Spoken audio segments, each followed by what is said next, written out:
So we left off with talking about the firm's decision to enter or exit the market, and that the marginal cost curve represents the supply curve, and under what conditions they're gonna the shut down versus exit.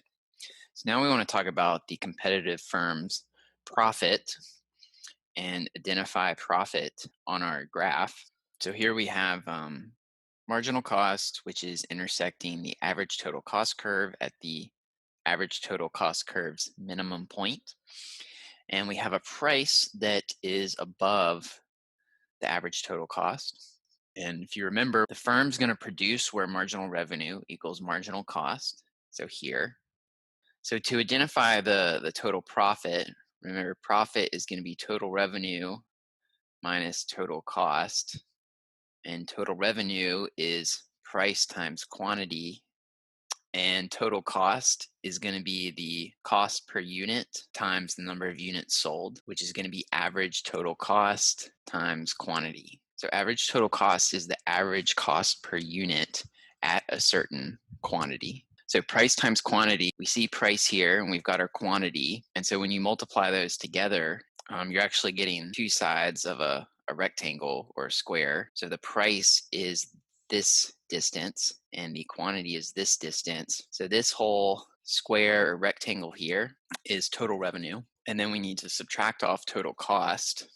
And total cost is going to be average total cost times quantity. So average total cost at our quantity we're producing is here. So if we draw a line over to that, we get a rectangle here. And so we have this distance, which is one side of that rectangle, and this distance. So this distance is Q. This distance on the vertical part is average total cost. And so when we multiply those, we get the area of this rectangle. So this is our total cost. So when we subtract off the total cost from that big rectangle we had before, we're going to be left with the upper portion of that big rectangle. So that would be this area. So this is total revenue minus total cost, or the profit.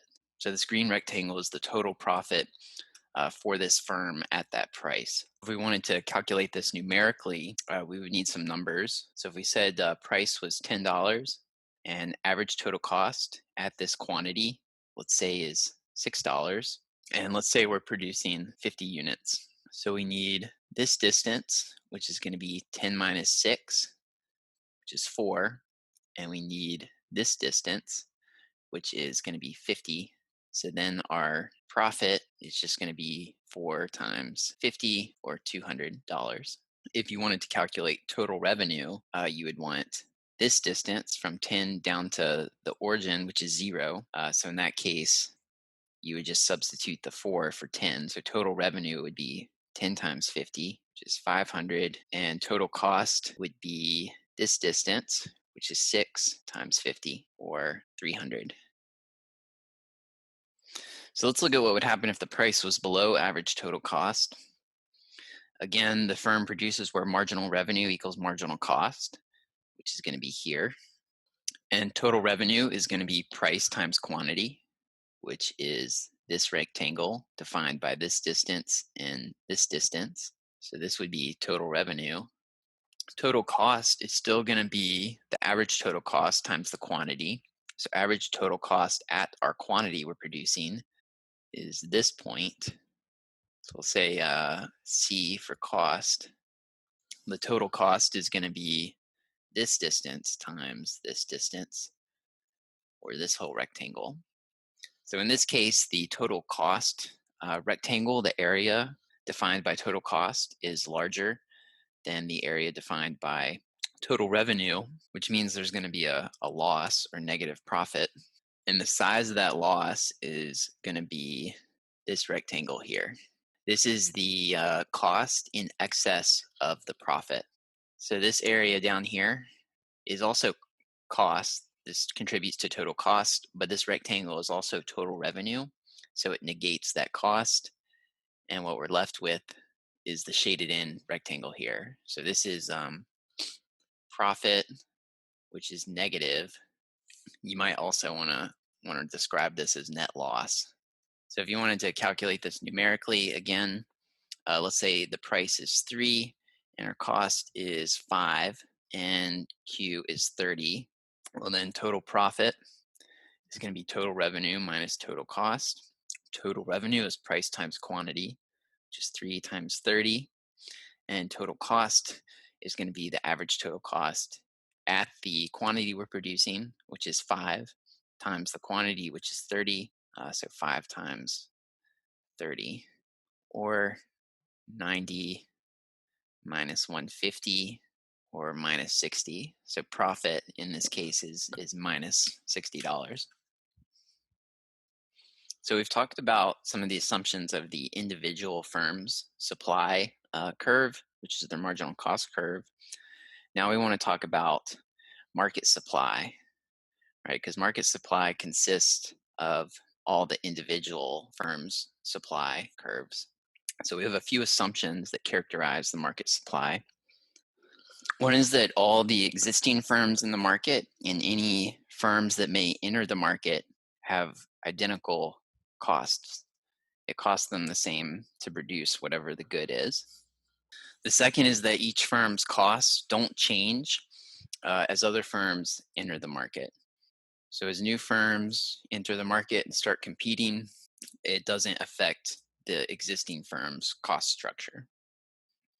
And then finally, the number of firms in the market is going to be fixed in the short run, and that's because of fixed cost. However, in the long run, the number of firms is going to be variable, and that's because there's free entry and exit. So those are our assumptions.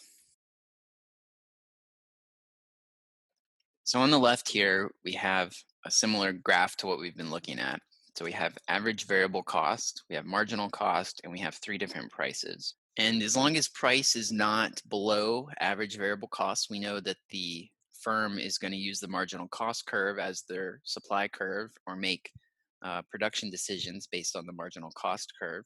So at P1, the price is equal to average variable cost. That's fine, as long as it's not below. So we know this firm's going to produce this amount. Let's say this is 10. At a price of 2, or P2, they're going to produce this much. Let's say it's 20. And at P3, they're going to produce this much. Let's say that's 30. So one of our assumptions in the last slide, all existing firms have identical costs. And what that means is that any firm in the market, if you plotted their marginal cost and average variable cost curves, it's going to look exactly like this plot on the left. So let's say we have 1,000 firms in the market. Well, that means the aggregate market supply is going to be made up of 1,000 firms that all have the same marginal cost and average variable cost curves, which means when they're in the same market and facing the same price, they're going to make the same production decisions. So when we move to a market, rather than looking at a single firm, we don't really talk about marginal costs. We just have a supply curve. So this is our supply curve for the market. This point here, right, I've extended the price across into the other graph, the market graph. This point is going to be the individual firm production decision times the number of firms. So each firm's producing 10, and there's 1,000 firms. So this point is going to be 10,000. The market's going to produce 10,000 at a price of P1. And at P2, the market's going to produce 20,000. And at P3, they're going to produce 30,000. So in perfect competition, every firm faces the same cost structure, which means if you want to know what the market is going to produce, all you do is look at an individual firm, what they're going to produce, and multiply by the number of firms in the market. And I should stress, we're talking about the short run here. I may not have made that abundantly clear, but it's the short run because the number of firms isn't changing. If the price changed and we were in the long run, then it's possible the number of firms might change. And so now we'll look at what happens when that is the case and we're not in the short run. So as I just said, in the long run, it's going to be possible for the number of firms to change. If the existing firms in the market are earning positive economic profits, that's going to cause new firms to enter, and the short run market supply will shift to the right. So intuitively, this is pretty easy to see why this would happen. If you found out today that Uber was paying $1,000 per ride, would you stop what you were doing and go become a Uber driver? I certainly would.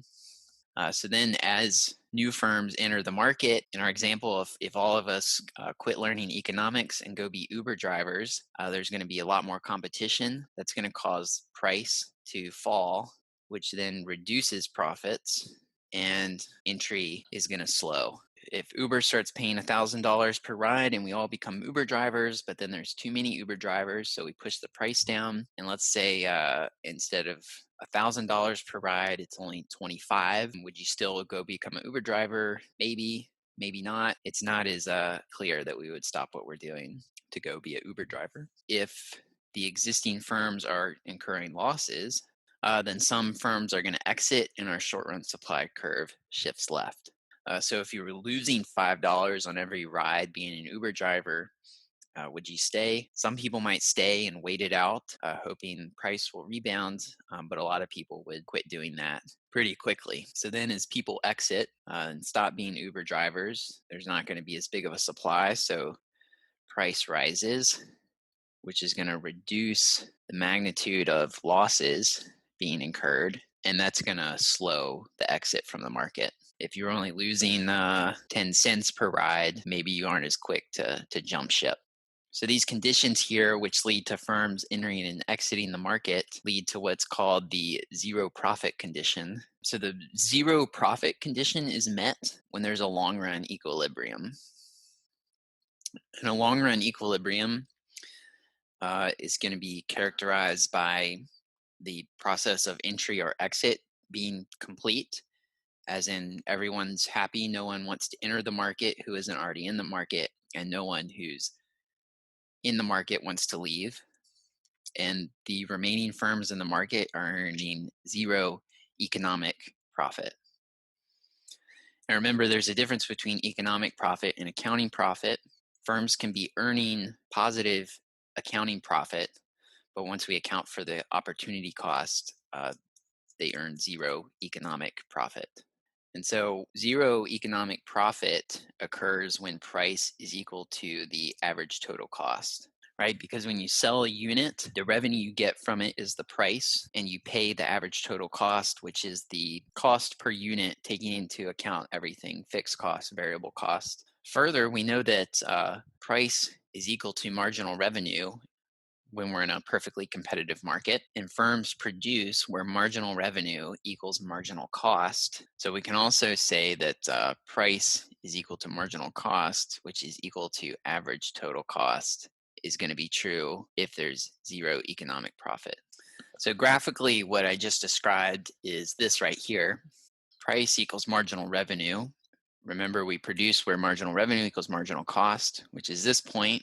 And so at this point, price equals marginal cost, which equals marginal revenue, which equals the long run average total cost.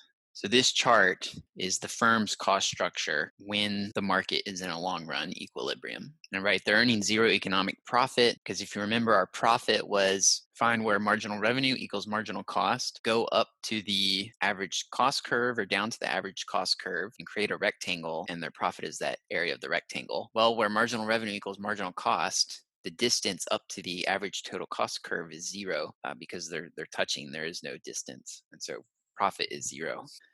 So that's the firm. Let's quickly look at what the market would look like. So the market, if we're in an equilibrium and price is equal to the minimum of average total cost, the market long run supply curve is going to be horizontal. Now let's think about why. So the supply curve tells us, in the case of a market, what quantity is going to be produced at a given price. Well, we know that at this price, each firm is earning zero economic profit. So if the price was, let me be clear here, these are the same prices. This price is exactly the same as this price. If the price were up here, that price would never intersect our supply curve and nothing would be produced. Or to be maybe more correct, if the price increases up here, then the firm is going to start earning positive economic profits. Because now, if this is price, they produce where price or marginal revenue equals marginal cost, and then this area would be positive economic profit, and more firms would enter until the long run supply curve got driven up to this level. If the price was below this point, well, the firm's not going to produce anything because they're going to shut down. Remember, if price is below average total cost, they choose to shut down. So if our price is below the given market price, we're not going to produce anything. And so that's the intuition behind the price or marginal revenue line not intersecting the supply curve. So this is a really odd case. Normally we have upward sloping supply curves. Back in module 4 when we talked about the supply curve. And just to be clear, that's because of the special conditions that are associated with perfect competition, namely that all firms have identical costs, and those costs don't change even if firms enter or exit the market. So if either of those things were violated, the supply curve would be upward sloping as it typically is. So that's it for perfect competition. In the next video, we'll talk about different market structures.